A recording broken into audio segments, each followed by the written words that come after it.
What up, people and folks, kings and queens, what's good? It's your boy, the Shy White Guy here. Happy Monday, February 27th, 2017. It's a good Monday for hip-hop.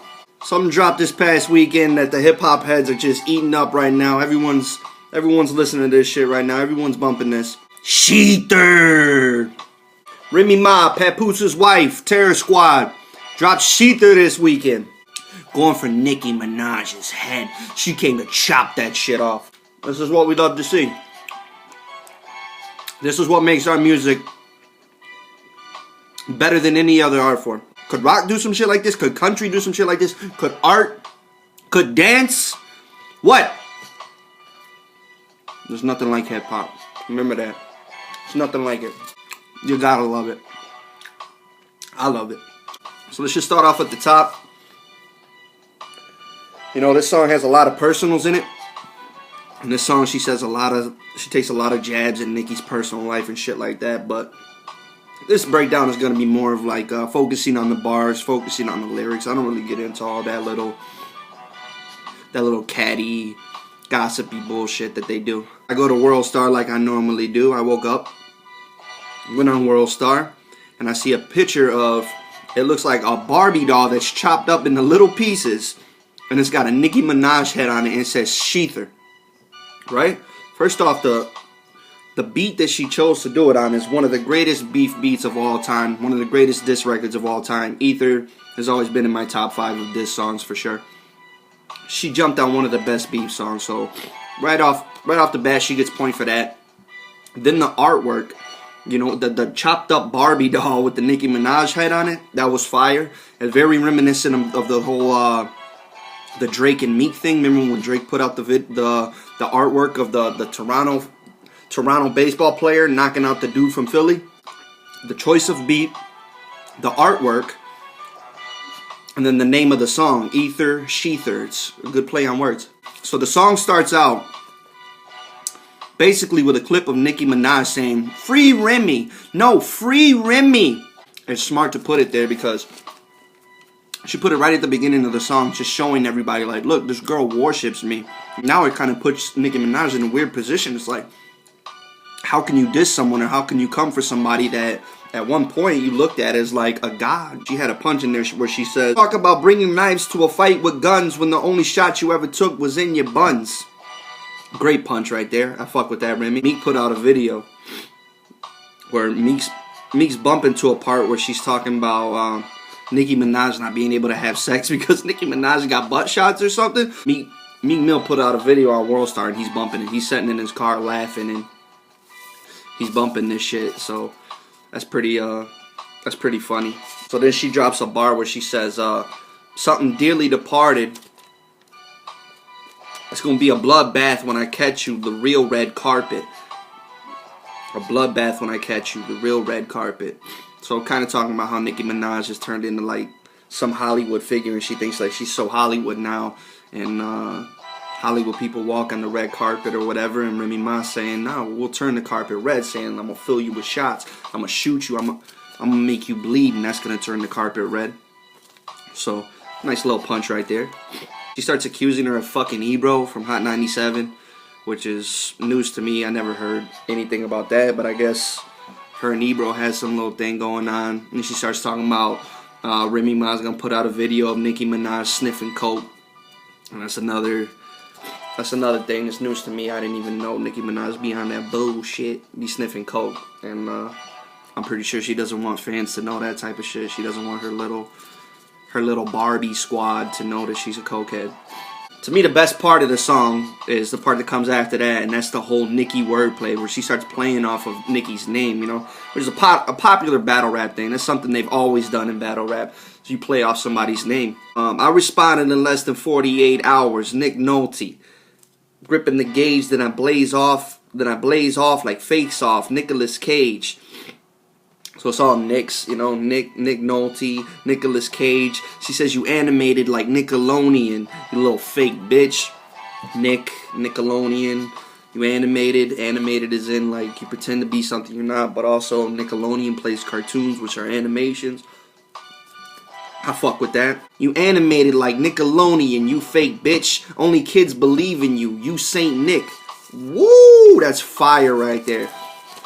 Only kids believe in you, you Saint Nick. Only kids believe in Nicki Minaj's career, saying like only her fans are children, right? But also Saint Nick is Santa. Only kids believe in Santa. You know, it's a good punch. I fuck with it. And then she says, when I shoot Nick at night, Nick at Night is a Nickelodeon at nighttime. The cartoons that they played were called Nick at Night. But also when I shoot Nick, like Nicki Minaj at night, when I shoot Nicki at night, I shoot Nick at night, they won't understand it. I'm wilding out, about to hit Nick with the cannon. That's fire, because it's a scheme. Nickelodeon, like Nick Cannon owns like half of Nickelodeon or whatever. He's always on Nickelodeon, and I'm wilding out. That's Nick Cannon's show. Wilding out, but also wilding out like I'm about to fucking just go crazy and kill this bitch. About to hit Nick with the cannon. Nick Cannon, the host of Wildin' Out, also the dude that owns fucking a lot of Nickelodeon. About to hit Nick with the cannon. Nick with the cannon is Nicki Minaj with the gun, you know? Nick with the cannon. Fire, I love that line. That's probably my favorite line of the whole song. So then she starts going about how Nicki Minaj likes to pick on people that are weaker than her. If you ever notice, she always picks fights with people that are like, they're not the typical people that you would expect her to be fighting with. They're just like pushovers. It's like, if you're going to fight somebody, fight someone your own size. You hear that line all the time, pick on someone your own size. Well, Nicki Minaj don't pick on people her own size. She's always picking on people that are weaker than her. You know, with the whole, what's good, Miley? Miley, what's good? You know, she tried getting hard with Miley Cyrus, and Remy Ma talks about that in the song. It's like, really, you trying to get tough with Hannah Montana, bitch? Get tough with me. And then she says, you fronted on Mariah because Mariah don't carry. Talking about Mariah Carey, because Nicki Minaj and Mariah Carey had a beef a while ago. And once again, she's picking on people that aren't really about that life, saying Mariah don't carry. Mariah don't carry a gun, but also the name Mariah Carey, very witty. So then she starts talking about how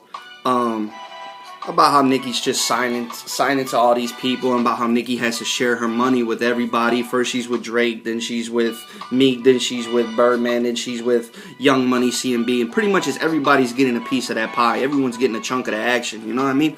Nicki Minaj might sell her about a lot of records, but really how much of a percentage is she getting off of them records? Meanwhile, Remy Ma's independent. She owns her own masters. All the money that she's getting, especially from a huge song like this, you know how much money she's going to make just from a huge song like this, and no one getting a piece of that pie? So then she starts going on about, she starts accusing Nicki Minaj of misleading the youth, and saying like, what kind of role model are you, getting ass shots, and pretty much having the kids convinced that they have to get ass shots in order to look good, in order to be good enough for a man, and you know, all the women and all the girls that are dying from like botched surgeries, and you know, Dr. Miami or whatever. It's an epidemic, man, and Nicki Minaj did kind of start that whole ass shot epidemic, if you ask me. Like towards the end of the song, she starts taking shots at Nicki Minaj's brother, allegedly molested a little girl or something. But she has a dope line that goes with that. She says, I guess that's why they call you Barbie, because you stood next to Ken. Saying like you stood next to your family even though he's a child molester. That's what she means by kin. Kin is another word for family. But also Ken and Barbie, that's dope as shit. I love that. So far, man, I gotta admit, I'm loving it, man. I love this. It's great. It's awful funny that the girls are going harder than any of the guys ever do. The guys say little shit like, oh, you Twitter fingers and all this. Like, Remy Ma is coming for that neck. Like, she wants to kill you. And she said that. I mean, she said that if she was going to come for somebody, it's going to be clear. It's not going to be no confusion. You know, it's not going to be any subliminals or, oh, maybe she's talking about Nicki. There ain't going to be none of that. If she's coming for you, she's going to let you know that she's coming for you. And that's exactly what she did. And I kind of feel like she might have had this in the bag a little bit. I mean, I know a lot of these lines are like super relevant and they relate to what's going on now, but you got to understand how people write. People constantly add things to shit that they have from back in the days, and I think that's what this is. She had this shit in the bag. She had this shit all planned out, and she just waited for the perfect time to drop it. And I guess her album just came out. I think it was last Friday. She just had a Breakfast Club interview. Now is the perfect time to get that shit popping, right? What is it? Platos y Plomos? Some shit like that. She's trying to push. She's trying to get that name out there, man. Get some record sales. I respect it though, man. Great diss song. Love it. I can't wait for Nicki Minaj's response. All the people that are thinking that Nicki Minaj is just gonna fucking bow out and quit, I think y'all are mistaken, man. I still respect Nicki Minaj. I still consider Nicki Minaj my favorite female MC of all time. But she's got her work cut out for her, man. If she's really gonna get Remy the way that Remy just got her, I hope she's in the booth right now, writing, getting her shit together, because I can't wait to hear it, man. That's it for today. I'll see y'all tomorrow. Peace out.